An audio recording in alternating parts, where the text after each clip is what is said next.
I'll be taking a look at the Nikon 8700 Coolpix.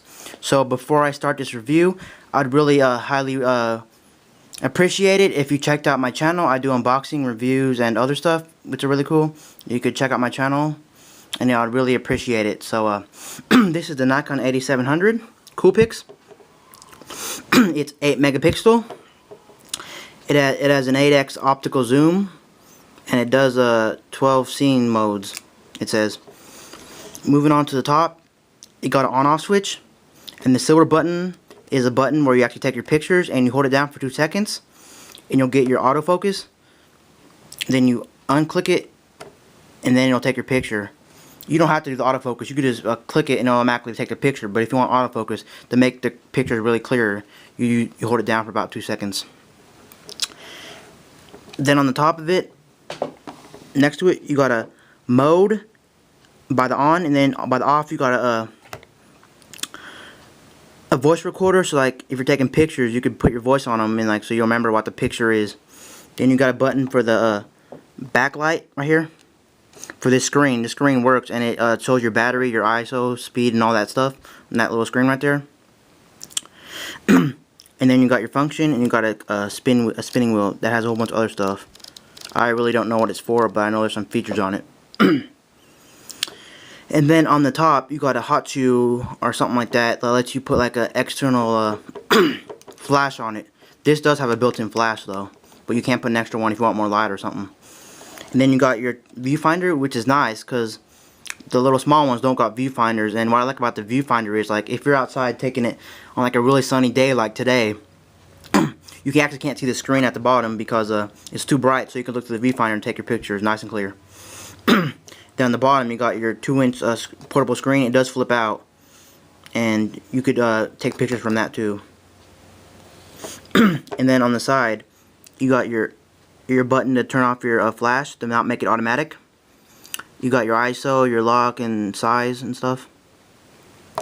And then up here, I don't know if you can see it, but in this little drawer you got your ports like your USB, your AV cables, and all those connectors right there. And one thing cool about this camera, 8700, is it automatically knows which one you're using. Like if you have the screen closed up, it'll automatically switch to the viewfinder. Or if you have the screen open, it'll automatically go to the viewfinder, which is cool. But there's a button right here to switch if you have the screen open and you just want to switch automatically without closing the screen. You could just press that button right there. And right up here, I don't know if you can see it, but there's the buttons. There's the buttons for the zoom, the 8x optical zoom right up here. And then those buttons up there, that's a camera and a play button. Therefore, one's for actually looking at the pictures and one's for actually taking the pictures. It depends what mode you're in. That'll let you switch modes so you know what mode you're in when you're taking the pictures. Then you got menu. You got quick look at the pictures. You got a nice little D-pad over there. You got a trash can. And you got a display to turn off the display, like if the date and time on the picture if you want the picture without any words or anything. And then moving on to the side, there's a door over here that opens, if I can get it open. Just give me a second here. Door that opens, and the memory card fits in right over there. Actually, this camera records on a compact flash chips. They don't make too many anymore because most cameras these days don't use a compact flash. It's kind of going out the window. Most cameras use SD, but mine unfortunately still uses compact flash. There's a button right here. You just take it out, and then the SD card will come out. And one thing different about this camera is the chip doesn't go in where the battery is. Some cameras now, they have one drawer where the chip goes and the battery goes in the same drawer, just one. But mine has two, one for the battery, one for the chip. And I'm using a SanDisk Extreme 3 8GB. I highly recommend this chip because it'll make your pictures go on the chip 10 times faster, and you won't lose any quality loss on your pictures if you get a really fast chip like Extreme 2 or 3.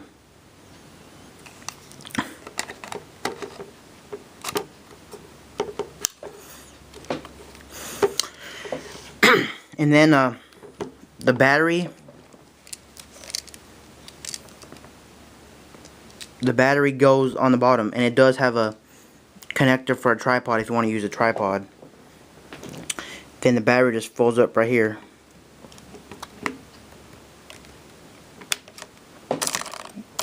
Then it comes out.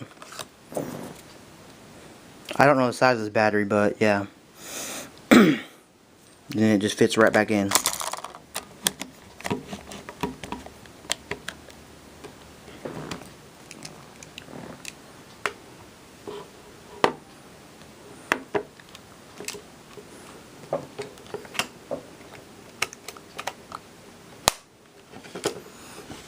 I highly recommend this model, but they don't make it anymore.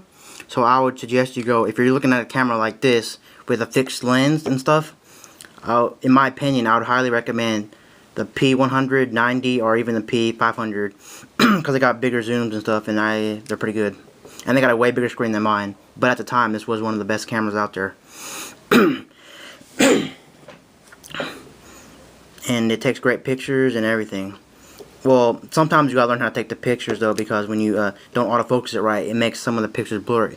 But overall, I give it a good score, an 8 out of 10, because sometimes the pictures are blurry. But you just gotta learn how to use the camera.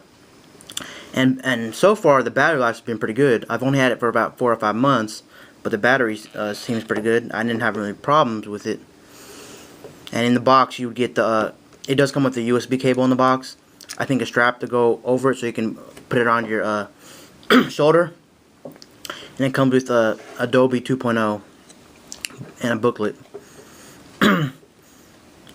I got this pretty cheap, but at the time this was actually made, the Nikon 8700 was actually $700. That's the price my dad paid for this, but actually he gave it to me, so I'm using it, and I like it. It's a really good overall camera. In the Coolpix 8700, they also made a camera, one model above this one, which was the 88 or 8900, I'm not sure, and it was just like this one. But if you have money, you can get it cheap on eBay or something. I'd highly recommend this camera. It's a really good camera, 8 megapixel and everything. You just gotta get used to taking the pictures. But if you're looking for a video camera, this ain't the one, because it only takes about 5-minute videos, and they're not in high def, and it's not worth it. And it's hard to get to the video mode in this camera. Because I tried to get to the video mode in this, and it's a pain. You got to take this little click wheel and spin it around for a whole bunch of times. It's pretty hard to get into video mode. So I wouldn't recommend this for videos, but if you're just looking for great still pictures, I'd definitely recommend the Coolpix 8700 by Nikon. Thank you.